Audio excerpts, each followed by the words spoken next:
In this year in 4-H, I want to finish all of my 8 projects.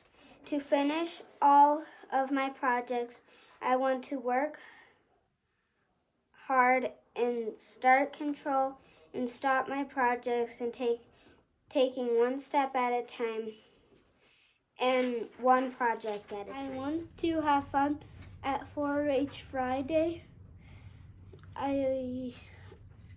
I like to see my cousins in a finished project. I want to have fun by seeing my cousins. This year in 4-H, I like to do woodworking and show it to county fair. I will need a list of things, and my dad will help. This year in 4-H, I want to go to round robin. I'll make it by training my pigs and get better and practice by going to clinics and talking to other members that made it to round robin.